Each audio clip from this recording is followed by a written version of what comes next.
Hi everybody, welcome to this flosstube extra.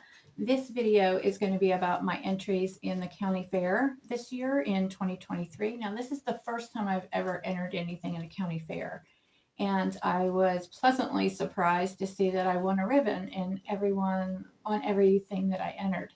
So I got, let's see, 1, 2, 4 second prize and 1 first prize. So this is the fair that I entered, and it is in Gray, Tennessee, which is near Johnson City. And I'm not sure that I would do it again, but it's cool to win the ribbons and everything, but it was very time consuming. The drop off and the pickup was like, I think over an hour each time of standing in line. So it is very time consuming. And probably even with the prize money, I probably like broke even. So, but it's nice to have the bragging rights and to have the ribbons. So I'm going to go through everything and show you what I entered and what ribbons I won. And then after this, I will have some pictures, and I think there's a short video or two from when my friend and I were walking around the fair in this museum part, and we did some pictures there. The museum building was pretty cool. It was probably 90 degrees and very humid, so we didn't go into the animal places or 4-H or any of that. We just went into the building where the cross stitch was, and then or home and garden, I think it was called. And then we went into the museum building. So after I show you this, I'll show you the pictures from that.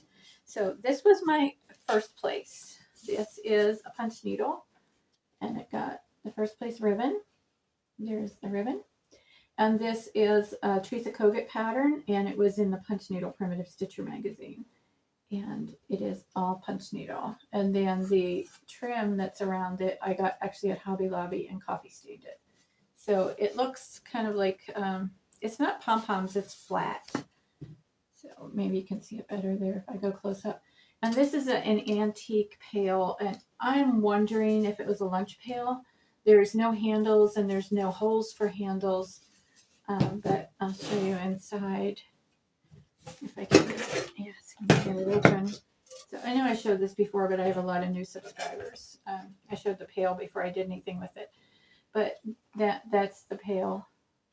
So I think it's possibly an old miner's tin or something. I'm really not sure, but it's perfect for this display.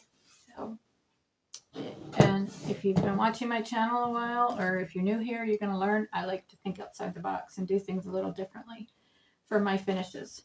So I have 4 more, and these all got second place. So this is Sweet Land of Liberty, and this is just a plain finish. After I just said thinking outside the box, I do have 2 pillows here. This is the Humble Stitcher on Etsy. That's her pattern, and I just did it with, I think that's Civil War reproduction fabric on the back, and then I always cut a slit here to stuff, and then I covered it up just with some wool and then put my label on it.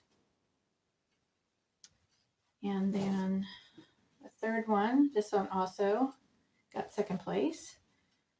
I think this pattern is from Primitive Stitchin'. It's either Primitive Stitchin' or Country Rustic Primitives on Etsy. I think it's Primitive Stitchin'. And then I just put some little buttons on there that match the colors. And on the back, this is how I did the back. So again, I slit the fabric. This is also the quilt store fabric. I'm not sure if that's Civil War reproduction or not. It kind of has that look to it. And then I put a piece of wool on the heart shape to cover the slit. And then here is another one. Another second place. This is cross stitch. This is I believe it's a Lori Brecklin pattern. I think. I will double check, but that ribbon got bent up a little bit. So this is an old coffee can, and I just took the lid and set it inside the back here like that, and put the pip berries in. And love how that one came out. And the last one, I think I entered this in the recycling category because it is a kitchen sifter. I did put my label on the back. This is punch needle, and the design is threads by Threads That Bind. So it's a good size one. Came out perfect on there, and then I just put the pip berries inside. So those are my finishes. Those are my entries. So again, I'm not sure if I'll do it again next year, but it's cool to have these ribbons. And now I've had this stuff sitting here since August, so now I can put it away because it's halfway through October. I was a little delayed on getting this video out for you. So stay tuned. I'm going to show some pictures, and you're going to see like old general store kind of thing that is set up in the museum, the old farm machinery and carriages and things. This is all in the museum at the fairgrounds. So I hope you enjoyed this, and let me know in the comments, have you ever entered anything in a county fair? And this one did not have a category for punch needle, so it had to go in miscellaneous.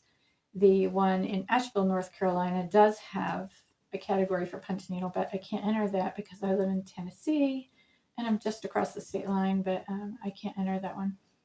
So let me know in the comments. Have you entered things in the county fair, and did you win, and what did you enter? So tell us your story, and it'll be interesting to read what has happened with everyone else and whether you felt that it was worth it or not. So I will see you on the next video. Don't forget to subscribe and hit the thumbs up, and I have lots of other videos for you to check out. This is just an extra one. Thanks, everybody. Bye.